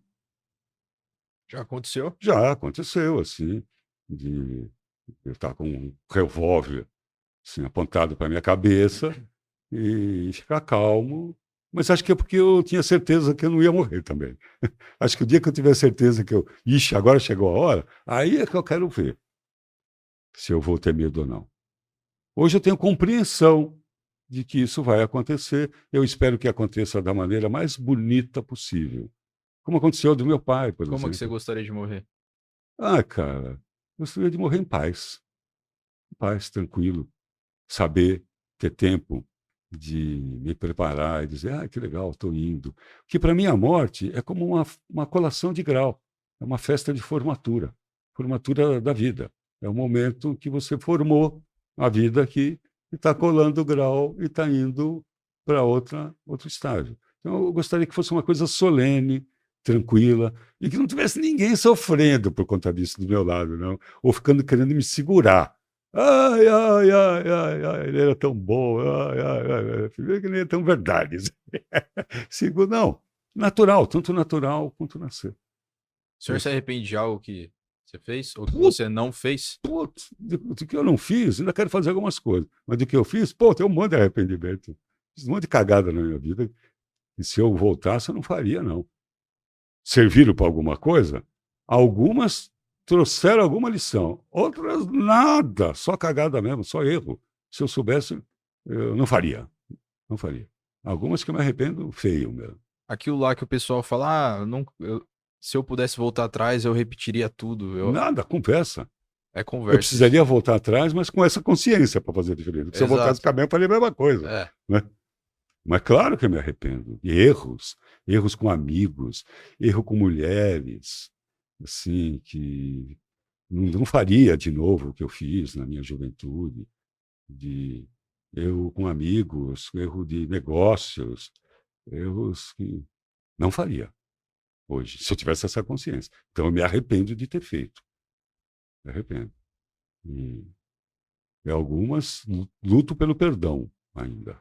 Ao longo da sua vida, os seus amigos, co- como que foi a relação com os seus amigos? Assim, os amigos que você tem hoje, você tem alguns que são desde quando que era criança, os laços vão se separando, como que é a relação da amizade? Eu não sou uma pessoa muito difícil de fazer amigo. Eu tenho bastante amigo mesmo, assim. Aqueles que a gente considera de amigo, que é coisa rara. Eu tenho alguns que eu acho legais, assim. A quantidade. Eu acho legais todos. Eu acho legal a quantidade. E porque também o meu critério para ser meu amigo, principalmente hoje, é bem plástico. Só precisa querer. Eu não ponho condição que o cara tem que pensar politicamente como eu. É, Pelo contrário, eu tenho excelentes amigos que são muito diferentes de mim. Muito diferentes, inclusive politicamente. Que assim, quando começa a dar opinião política, fala, pode parar! Porque senão a gente vai entrar num clima que eu não estou querendo aí, não. Mas eu respeito, é meu amigo. Meu amigo. E agora, a vida, assim, ela é cruel, principalmente a vida nas grandes cidades. Ela vai te ocupando, vai levando. Muitas vezes pessoas muito queridas, a vida vai deixando para trás. Então, eu tenho muitos amigos que, por motivo nenhum, a não ser pela vida, amigos e amigas, que ficaram para trás. Que são pessoas que eu gosto muito ainda. Tem uns que a gente recupera. Hoje em dia, eu preciso marcar hora. Tenho alguns amigos que têm hora marcada. E tão ocupado que se eu não marcar a hora, eu deixo de conversar com os amigos. Que é uma coisa que eu estou querendo mudar também, isso aí. Porque é importante a gente cultivar os amigos. Por que que é importante? Cara, porque é uma forma muito nobre de amor, a amizade. A amizade verdadeira, ela não tem. É uma forma de amor muito parecida com o amor ágape, o amor incondicional, o amor do amigo. Principalmente quando a gente coloca esse status, cara. O cara não precisa ser corintiano, não precisa ser de esquerda, não precisa, sabe? Ele pode ser palmeirense, pode ser de direita, pode ser. E a gente curtir o que a amizade oferece. Então, é muito importante manter isso. E toda relação de amor, ela não basta por si só, ela irradia para fora. Ela contamina positivamente o mundo. Assim como as brigas, o ódio contamina negativamente o mundo. Então, manter a amizade é manter a paz, é manter a alegria, é manter a harmonia. Eu estou falando da amizade mesmo, sem interesse, sem sedução. É, a amizade. Então, eu acho muito legal. Eu tenho um irmão, Vladimir, e que Vladimir faz uma coisa que eu acho muito legal, muito legal. Ele cultiva as amizades deles. Ele liga para a gente, inclusive para mim, que sou irmão dele, e que a gente também é amigo, nem sempre fomos, mas hoje, já há muito tempo, depois de adultos, passamos a ser. Ele liga para a pessoa, sem motivo nenhum, para dizer, estou passando aqui para te desejar um bom dia, lembrei de você, tá. Ele faz isso com muita frequência. Então é um cara que rega as amizades. Eu estou aprendendo a fazer isso. Isso é difícil, né? Cara, é atitude. A gente se esconde. Deixa eu falar melhor. Eu me escondo, ou me escondia, estou querendo parar de fazer isso, através daquela persona do cara muito ocupado. Aí não tenho tempo, não tenho. Olha, você tem tempo, sim, de fazer isso. De ligar para um amigo, não precisa nem telefonar para ele. Deixa um recado, ele não precisa nem atender. E, sincero, lembrei. Eu estou com o propósito, Cauê, de não deixar nada para depois de que for positivo. Então, se eu sinto uma coisa legal, por exemplo, eu estou aqui no meio de um trabalho, aqui. De repente eu senti uma coisa, falei, porra, lembrei da Margarete, querida Marguinha, saudade dela. No primeiro intervalo que tem, porque acabei de lembrar dela, vou mandar um recado para a Marguinha, dizer, Marga, querida, lembrei de você, eu te amo. Porque é verdade, é uma amiga muito querida. Então, não perder essa chance. Se eu sentir, se eu lembrei, por que não?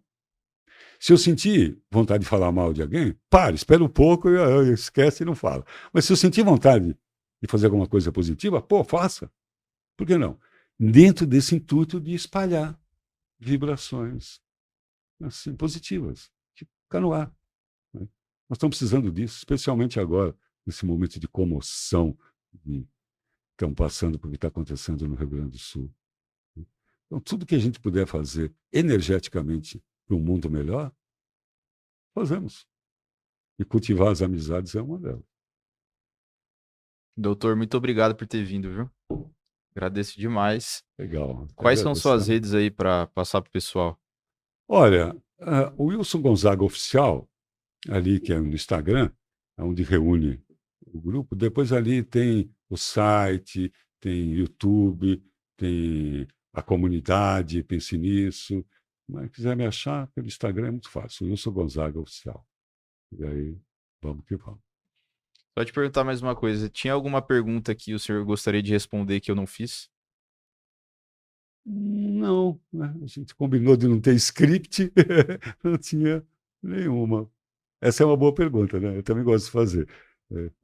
Ah, é? Né? Porque às vezes. Mas não. Eu acho que tá bom. Legal. Bom, se você assistiu até aqui, considere se inscrever no canal e deixar o seu comentário aí, dando a sua opinião do que a gente pode melhorar, o que tá legal. Então, muito obrigado se você assistiu até aqui e até a próxima. Tchau, tchau.